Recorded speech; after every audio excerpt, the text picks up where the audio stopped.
Bismillahirrahmanirrahim. Alhamdulillah rabbil alamin wa bihi nasta'inu ala umuri dunya waddin. Wa sallallahu ala sayyidina Muhammadin wa ala alihi wa sahbihi ajma'in. Assalamualaikum warahmatullahi taala wabarakatuh. Kepada para penonton atau pemirsa yang dirahmati Allah Subhanahu wa taala, apa khabar semua? Dan semoga anda dalam keadaan sihat walafiat bersama keluarga di luar sana. Baik, kita kembali semula pada tazkirah Zuhur Masjid Mujahidin dan bahagian siri ke-7 yang terakhir dalam tajuk tarbiyah jangan dibiar si cilik yang dipetik dalam kitab Riyadhus Shalihin oleh Imam Nawawi radhiyallahu anhu. Dan hari ini saya ingin berkongsi bab pendidikan anak dalam kitab Riyadhus Shalihin. Tapi sebelum tu mungkin kita boleh imbas kembali dari siri 1 yang awal hingga ke-6 dengan poin-poin yang penting, iaitu yang pertama, pendidikan anak setelah masa kelahiran hingga 6 tahun ataupun daripada 0 ataupun 0 hingga 6 tahun, iaitu bila anak baru lahir hendaklah diazankan di telinga kanannya dan dikeramatkan di telinga kiri, dan membaca doa supaya dijauhi dari gangguan syaitan, dan kemudian ditahnikkan letak manisan di langit-langitnya, serta mencukur rambut anak tersebut dan diberikan nama-nama yang baik. Dan berkhitan atau orang Melayu biasa gunakan sunat atau disunatkan, berikan dan tunjukkan kasih sayang dan mengajar mereka mencintai Allah dan Rasul dan adab yang baik. Dan ajak mereka solat berjemaah kalau macam sekiranya mereka dah pandai jalan, ibu ayah akan ajaklah anak-anak ni untuk sama-sama solat, mengenalkan ayat suci Al-Quran, iaitu membaca atau menghafal surah Al-Fatihah dan surah-surah yang pendek, dan menceritakan kisah-kisah para anbiya dan syuhada. Selalunya ibu bapa akan hantar anak ke tadika lah, sama ada di masjid atau di luar, agar dapat anak-anak itu pendidikan. Dan pada usia 7 tahun anak-anak dah dimasukkan ke sekolah lah yang kita ketahui, ataupun madrasah darjah 1 untuk mendapatkan pendidikan. Dan seperti perkongsian yang lalu, anak dari 7 tahun hingga remaja itu masih mempelajari Al-Quran, tunjukkan akhlak yang baik, itu budi pekerti, agar anak tahu membezakan mana yang baik dan yang tak baik, dan menjauhkan dari perkataan yang tidak baik dan dari lingkungan yang tidak sihat. Dan bermain atau physical exercise untuk mencerdaskan badan dan otak dengan aktiviti sukan. Kalau anak-anak suka bermain bola dan main basikal ke apa, hati-hatilah, ataupun boleh lari sebagai contoh ajalah. Dan motivasi dan hargai anak dan menjaga solat pada 7 tahun, dan lepas 10 tahun pisahkan dari tempat tidur dari ibu bapa atau adik perempuan jika lelaki, dan sebaliknya. Dan mengajarkan mereka mengesahkan Allah dengan melihat kebesaran Allah dengan sekeliling kita, dengan alam ini yang Allah ciptakan dan alam ini termasuk kita, iaitu manusia dan segala isi di langit dan di bumi, mengenai tentang kebesaran Allah Subhanahu wa taala. Baik, mengajar anak memberi salam ketika nak masuk rumah dan berjumpa orang tua mereka sendiri dan orang Islam, dan makan menggunakan tangan kanan dan ucapkan bismillah ketika anak makan, dan berbuat setiap perbuatan memulakan dengan bismillah. InsyaAllah dengan pendidikan anak dari awal, insyaAllah akan menjadikan anak tersebut menjadi anak yang soleh dan soleha, dan menjadi generasi yang baik pada masa hadapan dengan menghormati orang tua dan berbakti kepada agama dan negara. Baik, dan saya ingin berkongsi sedikit bab mengenai pandangan dan saya terbaca dalam buku psikologi yang saya pelajari dulu juga di universiti. Dan bab bukan pandangan orang Islam itu dari periodisasi perkembangan anak berdasarkan ciri-ciri biologis pula, iaitu dari Aristotle, iaitu dibagi 3 masa. Itu yang pertama, dari umur baru lahir hingga 7 tahun. Aristotle mengatakan fasa anak kecil atau masa bermain. Ini bagi pendapat Aristotle lah, dan buat kajian pada anak-anak pada fasa yang pertama, iaitu anak-anak yang baru lahir hingga 7 tahun, memang main-main saja dan diakhiri dengan tanggal dan pergantian gigi. Ini dari sudut fizikal. Dan kedua, itu fasa kedua, anak-anak sekolah atau masa belajar, iaitu dari umur 7 hingga 14 tahun, yang dimulai dari tumbuhnya gigi baru sampai timbulnya gejala berfungsi kelenjar-kelenjar kelamin. Mereka mencari secara sains lah. Dan ketiga iaitu fasa pubertas ataupun kirakan dah balik lah atau masa peralihan dari anak menjadi dewasa iaitu dari 14 tahun hingga 21 tahun yang dimulai dari mulai bekerjanya kelenjar-kelenjar kelamin sampai akan memasuki dewasa. Ini hanya perkongsian salah satu saja dari pakar-pakar yang bukan orang Islam yang buat kajian mengenai perkembangan anak. Dan ada lagi seperti Sigmund Freud, Elizabeth B. Hollock, Maria Montessori dan ramai lagi yang buat kajian tentang anak-anak dari prenatal hingga remaja pun ada ya. Kalau dari buku atau kitab ulama mengenai perkembangan anak dalam Islam yang tradisional seperti Imam Ghazali yang saya pernah berkongsi Ibnu Khaldun, Ibnu Misqawih, Syekh Burhanuddin Az-Zarnuji dalam kitab Ta'lim Al-Muta'allim dan ramai lagi sehingga waktu kini yang seperti Dr. Abdullah Nasir Ulwan yang saya berkongsi dalam tazkirah ini yang sebelum ini saya ambil daripada kitab beliau dan begitu juga Profesor Nakir Al-Attas dan lain-lain lagi.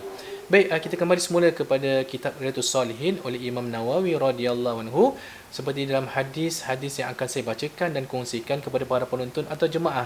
Dan kita ketahui anak-anak muda sekarang ni mereka mencari identiti mereka pada sekian umur dan kita mohon kepada Allah Subhanahu Wa Taala dengan pendidikan Islam dari hadis-hadis yang dikongsikan dalam kitab Riyadhus Salihin akan mendapat membimbing para ibu bapa yang baru dapat cahaya mata dan dalam proses mungkin ada yang anak-anak yang sedang meningkat daripada umur 7 tahun hingga 14 tahun dan seterusnya atau fasa yang anak-anak yang kita lalui. Okey, kita mulakan bismillahirrahmanirrahim dalam kitab Riyadhus Salihin bab 38 iaitu kewajipan memerintah keluarga dan anak-anak yang sudah tamyiz iaitu juga semua orang yang dalam lingkungan penjagaannya supaya taat kepada Allah Taala dan melarang mereka dari menyalahinya.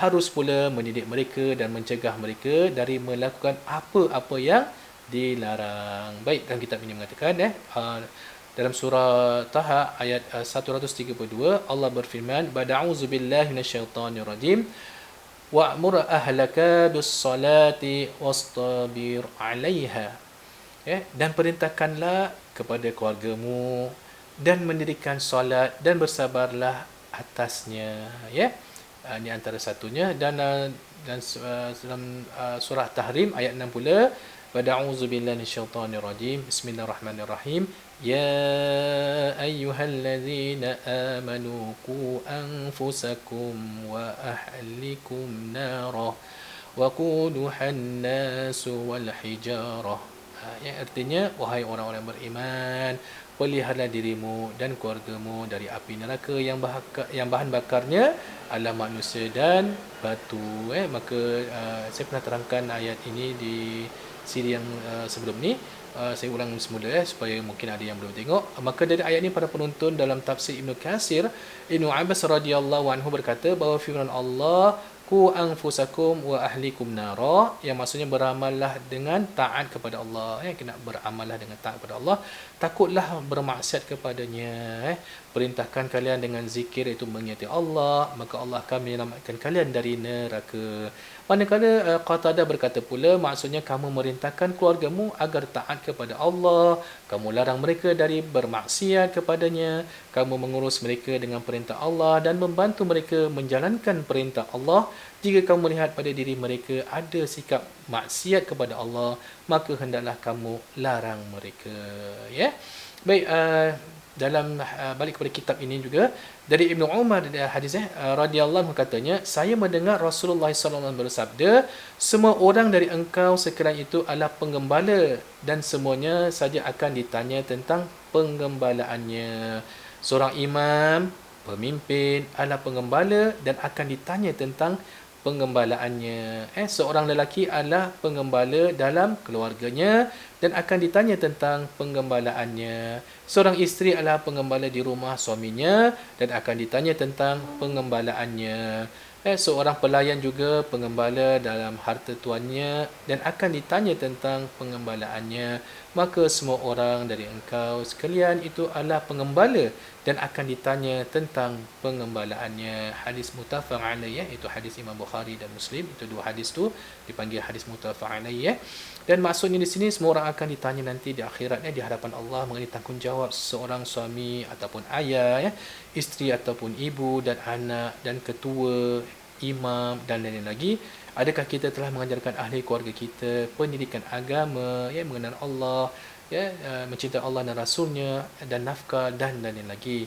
InsyaAllah jika kita amalkan yang diperintahkan oleh Allah SWT melalui Nabi Muhammad SAW, seperti solat, puasa, zakat atau infak atau sedekah, budi pekerti yang baik yang seperti ditunjukkan oleh Rasulullah SAW, kita punya idola, dan lain-lain yang baik, insya-Allah mudah-mudahan kita dipermudahkan oleh Allah Subhanahu Wa Taala dan mendapat syafaat Rasulullah SAW, kerana dengan perbanyakkan selawat Nabi SAW dan kita cuba ikuti sunnah Rasul dengan Rasul sebagai ikon ataupun idola kita, agar kita dekat kepada Allah Ta'ala dan selamat serta bahagia dari dunia hingga ke akhirat. Amin ya rabbal alamin. Baik, masih dalam kitab Riyadhus Shalihin, ada sebuah hadis dari Amr bin Shu'aib, dari ayahnya, dari neneknya radhiyallahu anhu, katanya Rasulullah SAW bersabda, perintahkanlah anak-anakmu untuk menjalankan solat di waktu mereka berumur 7 tahun, dan pukullah mereka jika mereka lalai solat di waktu mereka 10 tahun. Juga dipisahkanlah antara mereka itu dalam masing-masing tempat tidurnya. Hadis hasan diriwayatkan oleh Imam Abu Daud dengan isnad yang hasan, iaitu baik, dan disahihkan oleh Albani. Dan maksudnya dipukul di sini, saya khawatir ibu bapa salah faham sehingga menggunakan kekerasan pada anak-anak. Sebenarnya tidak boleh, dan bukan sampai teruk yang tuan-tuan perempuan, yang sampai boleh menimbulkan kecederaan seperti luka, patah atau cedera di muka atau kepala. Ini semua tak boleh, tuan-tuan perempuan. Saya ambil dalam seperti kitab Fikih Islam wal Adillatuhu, menerangkan hukum solat ala fardu ain bagi setiap mukallaf, orang yang sudah baligh dan berakal. Tetapi apabila seorang anak-anak telah mencapai 7 tahun, hendaklah ia disuruh melakukan solat. Apabila telah mencapai umur 10 tahun, hendaklah ia dipukul dengan tangan, bukan dengan kayu, apabila dia tidak mahu mengerjakannya, jika dia tidak mahu solat lah. Maksudnya di sini bukan dengan pakai kayu ataupun belasah, dia tidak, tuan-tuan puan, hanya menggunakan tangan. Untuk contohnya mukul pun ada cara-caranya juga, dan dihindari memukul wajah, kerana diharamkan memukul wajah berdasarkan dengan larangan Nabi sallallahu alaihi wasallam. Ada orang tak tahu, main pukul sembarang, muka mau dipukul, tak boleh, tuan-tuan puan. Dan pukulan hendaklah tidak lebih dari 10 kali, tujuan semata-mata untuk pendidikan, dan jangan perlihatkan pemberian hukuman kecuali jika dibutuhkan. Menjelaskan hal tersebut kerana banyaknya penentangan anak-anak atau banyak yang melakukan solat atau semacamnya lah. Kadang-kadang jangan sampai contohnya pukul anak tu sampai berlebihan sehingga anak tu benci. Tidak boleh, tuan-tuan. Maksudnya tu pukul dengan tangan, dan terangkan kerana apa? Supaya kita takut kepada Allah Subhanahu Wa Taala dan sayang kepada Allah Taala. Kerana apa? Kita ada nanti di akhirat nanti adalah syurga, dan kita wajib untuk solat. Dari Abu Burda Al-Ansar, dia mendengar Rasulullah SAW bersabda, seseorang tidak boleh dipukul lebih dari 10 kali kecuali dalam masalah hudud, hukuman tetap dari Allah Ta'ala. Hadis Bukhari dan Muslim. Dan tujuan pemukulan ini hanya agar si anak taat kepada Allah dan Rasulnya, dan semata-mata untuk kebaikannya, dan jangan sampai timbul perasaan benci pada diri sang anak tersebut. Kewajipan kerana ketika meninggalkan, maka ia akan dipukul. Saya rasa ibu bapa sekarang mungkin hanya mengingatkan nanti anak-anak pergi solat dah jam berapa ni, dan tak sampai ke situlah, macam seperti yang terangkan tadi. Dan anak-anak pun akan jawab, jap lagi mak, asyik sikit-sikit, jap lagi. Ini pun sekarang punya karenah kanak-kanak. Ibu bapa sekarang maksudnya tu dah terlalu longgar sangat pun tidak boleh. Tapi saya cuma teringat ada yang berkata waktu sekolah dulu, jika anak-anak salah akan dirotan oleh guru. Kadang-kadang ditapak tangannya, nanti guru diminta tapak tangannya kerana kesalahan dilakukan. Kalau sekarang berbeza, mungkin kita tak tahulah, wallahu bisawab, mungkin dah tak ada lagi lah seperti gini. Kalau budak-budak dulu mungkin tahun 70-an 80-an, nanti kalau buat salah, nanti cikgu cakap tadah tangan, nanti dia hutan tangannya. Tapi saya khawatir kerana apa? Contohnya yang salah faham yang tentang daripada hadis tadi, habis anak tu dipukul sampai kadang tu itu bukan caranya sampai kepalanya dia ataupun mencederakan, itu bukan. Islam tidak mengajar gitu tuan-tuan puan seperti saya terangkan tadi Dan jika anak, setahu saya jika anak telah dilatih sejak kecil lagi bila dah pandai jalan di rumah, mungkin dari 3 tahun dan dan ikut ibu bapa solat berjemaah, dan anak-anak pastilah akan ikut perbuatan ibu dan ayahnya lah bila solat, dan sehingga mereka membesar. Ini kebiasaan kalau macam anak-anak dah lihat waktu kecil lagi kita dah ajak mereka, insya-Allah mereka akan ikut kerana apa, telah kebiasaan mereka. Dan ketika itu saya rasalah pada pandangan saya, insya-Allah jika istiqamah dalam solat ibu bapa dan doanya mereka, insya-Allah anak tersebut akan terdorong untuk solat walaupun usia mereka dari 7 tahun hingga 10 tahun atau lebih, dah tak patut orang tak biar cakap, mereka automatik dah solat insya-Allah. Ini mungkin baru-baru yang baru nak ibu bapa yang baru cenderung untuk belajar agama, mungkin mereka baru nak faham tentang bagaimana untuk mendidik anak supaya menjadi mereka anak-anak yang soleh, supaya mereka mendoa kewajipan, kerana nanti di akhirat akan ditanya insya-Allah mereka akan menjaga solat mereka lah seperti terangkan tadi. Cuma ibu bapa ada kala nak kena tanyalah, cuba bila dah balik sekolah ingatkan mereka lah atau dah solat di madrasah atau masjid luar sebelum pulang ke rumah Baik, sampai di sini dahulu saya sampaikan tazkirah akhir siri ini yang ke-7, iaitu dengan tajuk tarbiyah jangan dibiar si cilik. Sebelum saya akhiri, saya ingin berkongsi sekali lagi lah doa yang diajarkan oleh Nabi Muhammad sallallahu alaihi wasallam seperti dalam firman Allah dalam surah Al-Furqan ayat 74, Ba'da'udzu minasyaitonir rajim. Bismillahirrahmanirrahim. Rabbana hab lana min azwajina wa zurriyyatina qurrata a'yun waj'alna lil muttaqina imama. Yang artinya, wahai Tuhan kami, anugerahkanlah kepada kami isteri-isteri kami dan keturunan kami sebagai penyenang hati kami, dan jadikanlah kami imam bagi orang-orang yang bertakwa. InsyaAllah dengan memberi penekanan terhadap sifat kasih sayang terhadap kanak-kanak dan mencintai Allah dan Rasulnya, secara tidak langsung memberikan teladan yang baik kepada generasi selepasnya yang terdiri daripada seorang ibu dan ayah, pendakwa dan pendidik, supaya mengamalkan sifat ini di setiap tempat dan zaman. Sampai di sini dahulu saya berkongsi dalam kitab ini, semoga memberikan manfaat kepada penonton dan diri saya sendiri, dan insya-Allah akan merubah generasi anak-anak kita yang akan datang untuk menjadi anak yang soleh dan soleha, yang berbakti kepada kedua orang tuanya dan sentiasa mendoakan kedua orang tuanya, serta kepada agama dan negara, yang berbakti kepada agama dan negara. Amin ya rabbal alamin. Disudahi. Wassalamualaikum warahmatullahi taala wabarakatuh. Terima kasih.